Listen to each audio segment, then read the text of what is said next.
Boa noite, meus irmãos. Deus nos abençoe, nos fortaleça.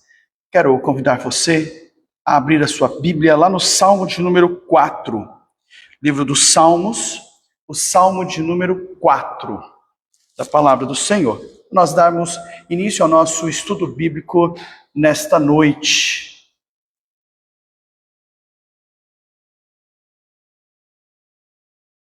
Salmo de número 4.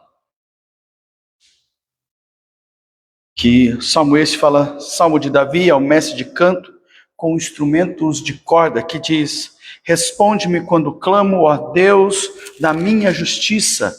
Na angústia me tens aliviado, tens misericórdia de mim e ouve a minha oração. Ó homens, até quando tornareis a minha glória em vexame e amareis a vaidade e buscareis a mentira? Sabei, porém, que o Senhor distingue para si o piedoso, o Senhor me ouve quando eu clamo por ele. Irai-vos e não pequeis, consultai no travesseiro o coração e sossegai. Oferecei sacrifícios de justiça e confiai no Senhor. Há muitos que dizem: quem nos dará a conhecer o bem, Senhor? Levanta sobre nós a luz do teu rosto. Mais alegria me puseste no coração do que a alegria deles, quando lhes há fartura de cereal e de vinho. Em paz me deito, logo pego no sono, porque o Senhor, tu me fazes repousar seguro. Amém, irmãos? Deus nos dê a compreensão que é o Senhor que cuida, que sustenta e que ampara as nossas vidas, e por isso nós descansamos nessa mão graciosa e maravilhosa de Deus. Vamos orar? Senhor, muito obrigado por estarmos na tua casa nesta noite, com o propósito, Senhor Deus, de aprender da tua palavra, com o propósito, Senhor Deus, de sermos realmente disciplinados, exortados, abençoados por ti. A tua palavra encontra guarita, Senhor Deus, nos nossos corações, nas nossas mentes, que possamos aprender da tua palavra verdadeira, que transforma vidas. Que em nome de Jesus, o Senhor ouça as nossas orações, quebrante, Senhor Deus, as nossas vidas, perdoe o nosso pecado. Visita, Senhor Deus, a cada um aqui, as suas famílias, os enfermos, Senhor Deus, os quais nós temos colocado diante de Ti, suplicando que o Senhor seja generoso com cada um deles. Por isso, ó Pai, neste momento, nós clamamos a Ti, realmente, para aqueles que ainda não se despertaram a estar conosco. O Senhor toca os seus corações, para que estejam juntos, ó Pai, aprendendo e servindo a Ti. E fala conosco, através da Tua lição, através da Tua palavra, nesta noite, as nossas vidas. Oramos em nome de Jesus. Amém. Queridos, eu quero convidar você a abrir a sua Bíblia lá em 2 Coríntios, texto do nosso estudo nesta noite. 2 Coríntios, capítulo 12. 2 Coríntios, capítulo 12. E nós vamos ler do versículo 1 ao versículo 10. Então, 2 Coríntios, capítulo 12, de 1 a 10. E a palavra do Senhor vai dizer: se é necessário que me glorie, ainda que não convém, passarei as visões e as revelações do Senhor. Conheço um homem em Cristo que há 14 anos foi arrebatado até o terceiro céu. Se no corpo ou fora do corpo, não sei, Deus o sabe. E sei que está um homem no seu corpo ou fora do corpo, não sei, Deus o sabe, foi arrebatado ao paraíso e ouviu palavras inefáveis, as quais não é lícito ao homem referir. De tal coisa me gloriei, não porém de mim mesmo, salvo das minhas fraquezas. Pois se eu vier a gloriar-me, não serei nécio. Porém, direi a verdade, mas abstenho-me para que ninguém se preocupe comigo mais do que a mim vê ou de mim ouve. E para que não me ensoberbecesse o coração com a grandeza das revelações, foi-me posto um espinho na carne, mensageiro de Satanás para me esbofetear, a fim de que não me exalte. Por causa disso, 3 vezes pedi ao Senhor que o afastasse de mim. Então ele me disse: a minha graça te basta, porque o poder se aperfeiçoa na fraqueza. De boa vontade, pois, mais me gloriarei nas fraquezas, para que sobre mim repouse o poder de Cristo. Pelo que sinto prazer nas fraquezas, nas injúrias, nas necessidades, nas perseguições, nas angústias, por amor de Cristo. Porque quando sou fraco, então é que sou forte. Amém, irmãos? Queridos, hoje nós vamos falar, dentro do nosso tema geral, que é vaidade, que é ídolos do coração, nós vamos falar, sim, sobre vaidade. E esse é o nosso tema daquilo que nós vamos estudar hoje. O que a gente tem que trabalhar, queridos? Que tanto do Antigo Testamento quanto do Novo Testamento, os autores, eles vão condenar de forma explícita, por exemplo, a idolatria. Nós vamos ver os relatos, por exemplo, quando as pessoas estão ali construindo, confeccionando ali o bezerro de ouro, né? E nós vamos ver que este é um dos casos realmente mais icônicos do Antigo Testamento sobre a idolatria. Paulo também, 1 Coríntios capítulo 10, do versículo 14 ao 22, ele vai falar aos cristãos de Corinto para que eles fujam realmente da idolatria. O que nós sabemos é que tudo que ocupa o lugar de Deus nas nossas vidas é idolatria. Agora, é claro que nem sempre é fácil nós detectarmos essas práticas, né? Muitos, por exemplo, constroem altares, chamados aqui altares invisíveis, dentro dos seus corações, tá? Cultuando, colocando, glorificando, realmente valorizando determinadas coisas, ao invés de Cristo Jesus. Tá? Um desses ídolos do coração, tá, do ser humano é a vaidade. Então esses altares invisíveis que nós fazemos, um deles é a vaidade. E veja, a vaidade ela faz o quê? Ela estimula a corrida do homem em busca da sua própria glória. Então a vaidade ela leva e nos conduz a lutar, a viver, a buscar as coisas que vão glorificar aí o ser humano. Veja, o texto que nós lemos, né, aqui realmente vai evidenciar e mostrar, em primeiro lugar, que a glória de Paulo, ou seja, a mais profunda intimidade com Deus, ele vai identificar que Paulo teve uma intimidade tamanha com Deus. Intimidade essa que ele poderia se glorificar em ter tido, de forma que ninguém realmente o teve, de forma que ninguém realmente experimentou, ok? E veja só, queridos, o que nós vemos é que ele teve não só essa, mas inúmeras revelações, inúmeras visões. Então ele está falando de propósito de estar junto, propósito realmente de conhecer, um propósito de ter ouvido, coisas que ele nem poderia dizer. Isso em primeiro lugar.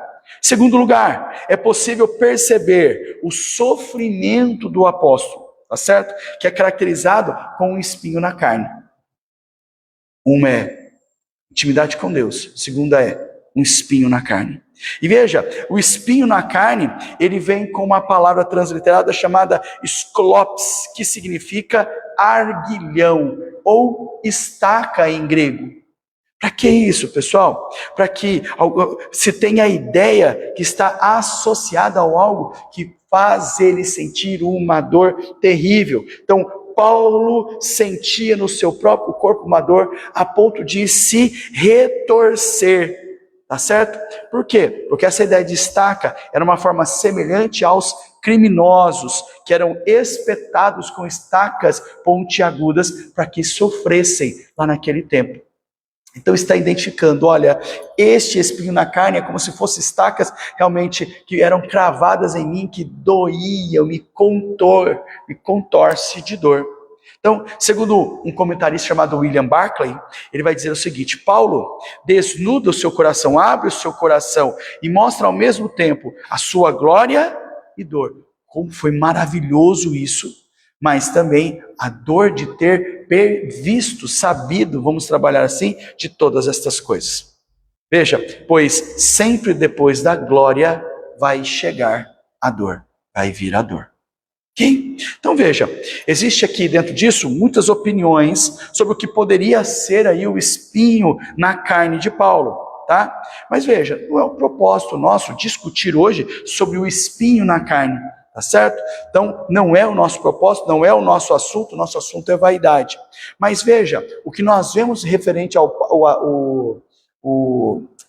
o espinho na carne é que Paulo, ele vai pedir com insistência para que para que Deus o livre do sofrimento. Tanto que ele vai dizer assim, olha, eu pedi com 3 vezes, entendeu? A ideia aqui é refletir, por exemplo, a ação do Antigo Testamento, que todas as vezes que você queria dar intensidade a alguma coisa, se falava 3 vezes. Por exemplo, quando era santo, santo, santo, para falar santíssimo. Então a ideia de colocar 3 vezes é dizer, olha, eu insistentemente orei, clamei a Deus, pedindo a Ele que me livrasse desse sentimento, porém, Deus não me atendeu, não me libertou. Mas o que é que Ele fez? Ele diz, Ele me deu forças, Ele me deu provisão, Ele me sustentou para que eu pudesse suportar realmente esse espinho na carne. Por isso que ele termina dizendo assim, olha, a minha graça te basta. É isso a palavra, a resposta que ele teve de Deus para a sua vida. Então, o propósito do espinho, tá, era impedir que Paulo se exaltasse, se envaidecesse, realmente se enchesse de glória por causa da experiência que ele vivenciou. Olha só que interessante. Para isso, queridos, o que é que nós temos que entender? Que se o ser humano vai buscar a glória humana, nós precisamos compreender que precisamos buscar a glória de Deus, porque isso é vaidade.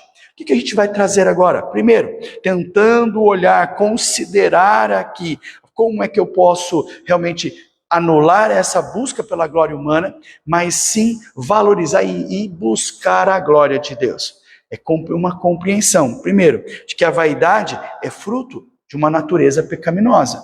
Olha como é que é interessante. A vaidade é fruto disso. E ele vai dizer o seguinte, olha, que mesmo tendo se convencido de uma forma real, convertido, melhor dizendo, na forma real, na estrada de Damasco, Paulo não deixou de ser um pecador. E ele vai falar isso em outros momentos. Quer ver? 1 Timóteo, capítulo 1, versículo 15. 1 Timóteo, capítulo 1, versículo 15. Ele diz, fiel é a palavra e digna de toda aceitação, que Cristo veio ao mundo para salvar os pecadores. Vírgula. Ele continua dizendo o quê? Dos quais eu sou o principal.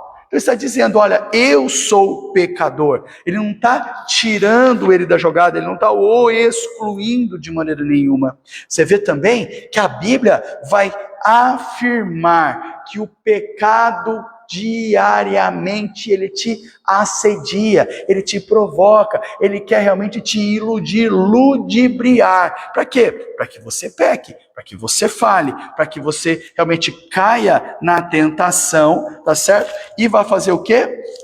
Pecar contra Deus. Olha Hebreus 12, 1. Portanto, também nós, visto que temos a rodear-nos tão grande nuvem de testemunhas, desembaraçando-nos de todo o peso do pecado que tenazmente assedia. Ele diz, corramos com perseverança a carreira que nos é proposta. Ele olha para nós e diz, olha, nós temos que testemunhar, viver a palavra de Deus, mas também temos que ser protegidos pela graça. Por quê?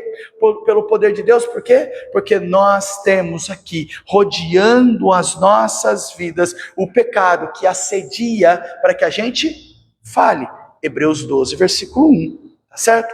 Então veja, uma vez, tá, realmente que é manifesto o pecado, que ele está diariamente insistindo aí, tá, dentro da vida do cristão, ele vai transformar o cristão em vaidoso, ou vai vir sobre ele a vaidade, porque ele vai querer fazer o quê? Vai trazer um desejo muito grande, tá, infundado, imoderado, tá certo, de buscar a admiração dos outros para a ele. Veja, uma pessoa vaidosa, ela gosta de se vangloriar, tá? A expressão aqui pode ser ostentação, tá? Muitas vezes dando importância às questões fúteis, tá? Fúteis aí. O apóstolo Paulo se tornou o quê? Um grande pregador da palavra de Deus. Isso nós sabemos. Grande missionário, pregou em vários lugares, escreveu, converteu, né? No sentido de ser usado para isso. Então ele era um homem cheio do poder, um homem de visão, tinha um notável conhecimento e preparo da palavra de Deus para falar, para pregar e principalmente para defender, tá? Discutir sobre esse assunto com quem for. Então veja, ele era cidadão romano, ele era um grande líder. Tá? Então o que a gente está trabalhando? Que esse trabalho dele alcançou um êxito completo. Então nós estamos vendo que o trabalho de Paulo, ele era muito bom e dava muitos frutos. Então ele se torna um grande ícone aqui. O evangelho chega a lugares diferentes através dele. Agora, se a gente parar para pensar, isso seria muito fácil. Muito fácil, por exemplo, para que ele pudesse se envaidecer, a vaidade tomar conta do seu coração. Certo? Por quê, queridos? Porque ele é pecador. A natureza é pecadora dele. Ele poderia chegar em determinado, contemplar tudo aquilo que ele fez e dizer assim: puxa, eu fiz coisas demais, maravilhosas demais. Então, realmente, eu sou o cara. Tá certo? Eu sou o cara. E é interessante, o que é que o Senhor fez? O Senhor vai lá, coloca esse espinho na carne dele, segundo o próprio apóstolo, no versículo 7, para que ele não se orgulhasse, não se exaltasse de tudo aquilo que aconteceu, de tudo aquilo que ele fez, tudo aquilo que ele viu, que foi diferente de todos os outros. Por quê, queridos? Porque o pecado gera vaidade, gera orgulho, gera soberba, gera altivez. É isso que nós precisamos entender. Então veja, quando a gente olha, por exemplo, lá no início da criação, tá? Lá no Éden, nós vamos ver que os nossos primeiros pais pecaram porque receberam uma proposta enganosa. Qual foi essa proposta enganosa? Ser iguais a Deus, conhecedores do bem e do mal. Veja só, a ideia aqui para eles é a ideia de status divino. Eles ouviram aquilo e disseram: cara, eu vou ser igual a Deus, eu vou ter a mesma sabedoria que Deus, ele diz: caramba, eu quero aquilo para mim. Então nós vamos ver a ação realmente de que isso chama a atenção. Eu vou ter um status de divino igual a Deus. O que a vaidade fez? Precipitou Adão e Eva na queda. Depois, continuou fazendo com que toda a humanidade se movesse em prol dos seus próprios interesses. Tá? Dos seus próprios interesses. Então nós olhamos para tudo isso e vemos realmente que todo esse interesse vai redundar, por exemplo, na construção da Torre de Babel, que era a tentativa e o desejo pecaminoso de vaidade, de orgulho, de mania de grandeza, de autossuficiência, no sentido de que eu é que vou a Deus na hora que eu quiser. Porque a Torre de Babel era uma torre que chegaria ao céu para dar realmente liberdade ao homem, de a hora que ele quiser, ele ir e voltar diante de Deus. Certo? Clinton Gardner, ele vai escrever assim, falando sobre o pecado. O pecado, ele é o amor realmente ao eu em lugar do amor de Deus. Ele vai dizer o seguinte, que a vaidade é uma expressão de uma natureza pecaminosa. Agora, nós precisamos identificá-la, nós precisamos tratar e nós precisamos vencer pela graça, pelo poder de Deus. Por isso o quebrantamento e submissão. Então a primeira coisa é, temos que entender realmente que somos pecadores e temos que buscar a Deus. Segunda coisa que nós vemos da vaidade é que ela vai gerar soberba e autossuficiência. Tá? E autossuficiência. Veja só, Deus queria que Paulo caminhasse não pela estrada da vaidade, e que vai produzir nele soberba e autossuficiência, mas pela estrada da dependência. Deixa comigo, eu faço, eu resolvo, eu tenho sabedoria, eu tenho poder, eu tenho condições. Olha, onde eu toco vira ouro. Ele diz: não, Paulo, não é assim. É por causa de mim, é por causa de Deus, é por causa da sua graça, por causa do seu amor, que a obra é feita, sustentada, e as pessoas se convertem, e tudo vai bem. Então ele quer que entenda essa dependência. Veja, Deus faz o que com ele? Mantém ele fraco, para que ele entendesse, dependesse da palavra de Deus, da pessoa de Deus, e experimentasse o poder de Cristo Jesus na sua vida. quando ele poderia se encher de si mesmo, Deus o esvazia, mostrando a sua fragilidade e entendendo que ele só é forte por causa da presença do Senhor. Que não tem nada nele que faça o forte, mas sim a presença de Deus, certo? Então, a vaidade que produz a soberba, produz a autossuficiência na vida das pessoas, levam as pessoas ao quê? Às ações inconvenientes. São inconvenientes essas pessoas, porque tomados pela vaidade, eles vão passar a crer, por exemplo, que são superiores, que são melhores, e pior, vão pensar que nem sequer precisam mais depender de Deus, tá? Por que isso? Porque eles são motivados, tá? Pelo fato de que, como indivíduo, eles alcançaram, conquistaram, tiveram vitórias, tá certo? Bens materiais, e aí eles vão andar, achar, pensar, agir de uma maneira que é estar cheio de si. Eu não preciso de mais ninguém, eu preciso só de mim mesmo. Já contei isso para vocês, realmente, em um outro momento, trabalhando com uma família, com o pai de família, mostrando a importância da igreja, falando disso, e chega um determinado momento que eu falei assim, pastor, eu não preciso de nada, eu só preciso da minha família. A minha família me basta. A minha família me basta. Então, é o pensamento errado, vaidoso, cheio de si mesmo, que nós não podemos. Nós precisamos de Deus, para que Deus nos sustente e cuide de cada um de nós. Por isso, será que num coração assim, há lugar para Deus? Uma pessoa que está cheia de si, orgulhosa, vaidosa, autossuficiente, será que existe lugar na vida dela para Deus? Veja, Aloysio de Rossi Costa, ele vai dizer o seguinte: o cérebro do vaidoso é, deveras, um arsenal de mentiras e um templo de autoadoração. Ele não precisa de ninguém, ele só precisa de si mesmo, certo? Veja, ele perdoa qualquer falta, exceto a de quem lhe nega o incenso. Então a ideia é que ele perdoa qualquer falta sua, mas se alguém negar algo que ele deseja, o que ele quer, isso não tem perdão, tá? Então veja, na caminhada cristã, tá certo? A vaidade, ela deve ceder lugar à humildade e à dependência de Deus. Se nós não soubermos ceder e deixar a nossa realmente vaidade encher-se de si mesmo, a nossa autoconfiança e depender, glorificar e exaltar o nome de Deus, nós não vamos reconhecer, nós não vamos andar, nós não vamos ver a manifestação do poder da graça de Deus nas nossas vidas. Por exemplo, Pedro vai dizer que Deus resiste aos soberbos, mas aos humildes ele concede a sua graça, mostrando que Deus não gosta dos soberbos, Deus não gosta desse tipo de pessoa e Deus os abomina. Os discípulos demonstram total dependência do Senhor Jesus. Olha o caminho, né? Tanto que eles vão dizer que não existe outra direção a tomar, senão realmente seguir, caminhar como o Mestre para rumo da vida eterna. Então ele olha para nós e vai dizer, não a soberba, não a autossuficiência, mas sim a humildade, a uma dependência com o Senhor. Assim, queridos, veja, a vaidade é um mal que precisa e pode sim ser tratado por Deus. Pode e precisa ser tratado por Deus. Veja, Deus tem seus planos, Deus tem os seus métodos de tratar a vaidade.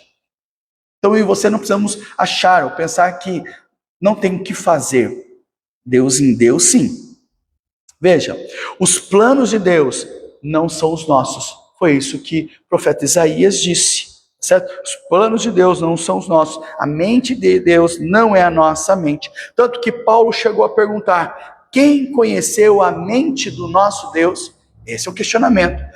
Se eu não tenho a mente de Deus, se os meus propósitos não são de Deus, quem é que pode conhecer essa mente de Deus? O próprio Senhor.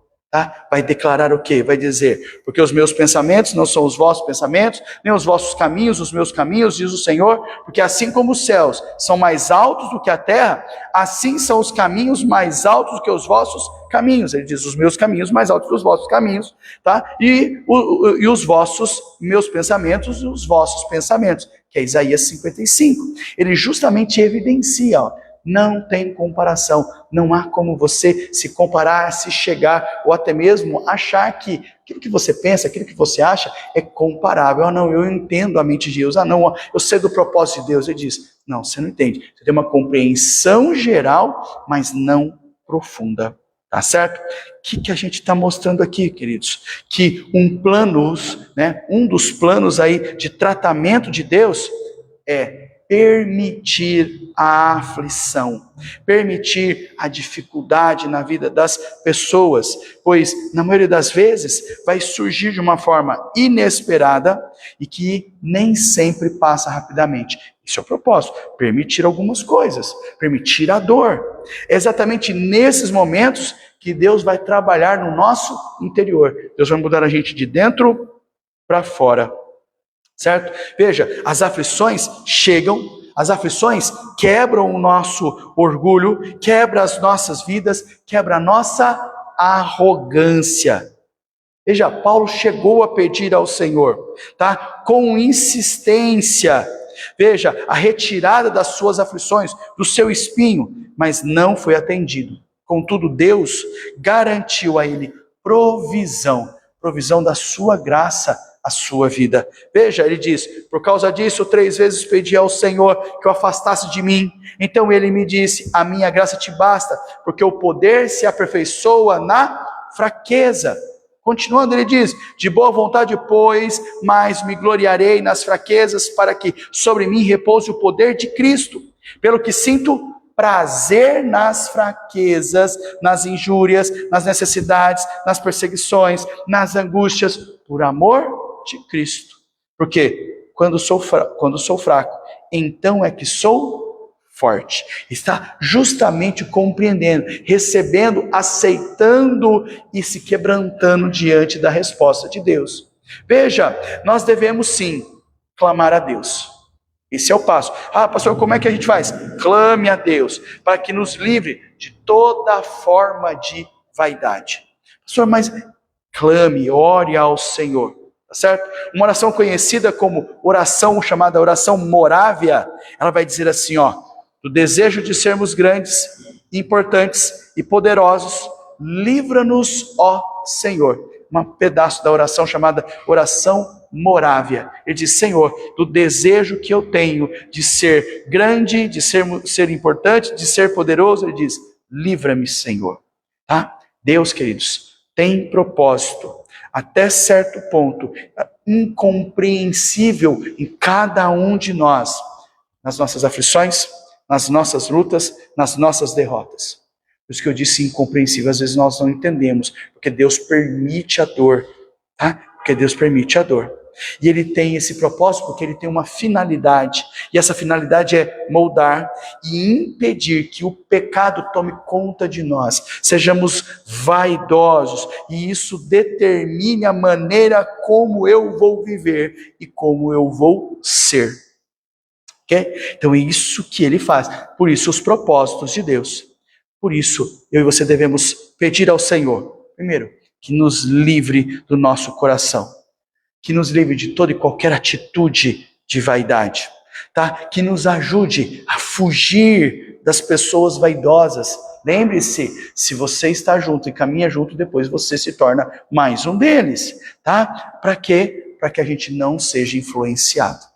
Tá? Para que a gente não seja influenciado, age, pense, porque a gente vai achar que aquilo tudo é natural. Caminhando para o final, queridos, nós devemos lutar em oração para vencer a vaidade. Nas palavras de Ramon Campoamor, ele vai dizer que a paixão menos exigente é a mais difícil de dissimular. Portanto, o que é necessário, queridos? Que nós entreguemos tudo ao Senhor. Que nós coloquemos diante dele toda e qualquer tendência que a gente tenha ao pecado, à vaidade. Que a gente nos trate, que Ele nos trate, que Ele nos restaure para a honra e para a glória do nome de Deus. Por isso, confessar, clamar e suplicar. Tanto que o salmista, a gente termina com o salmista, Salmo 66, de 18 a 20, ele vai dizer assim, olha, se eu no coração contemplara a vaidade, o Senhor não me teria ouvido. Entretanto, Deus me tem ouvido e me tem atendido a voz da oração. Bendito seja Deus, que não me rejeita a oração, nem aparta de mim a sua graça.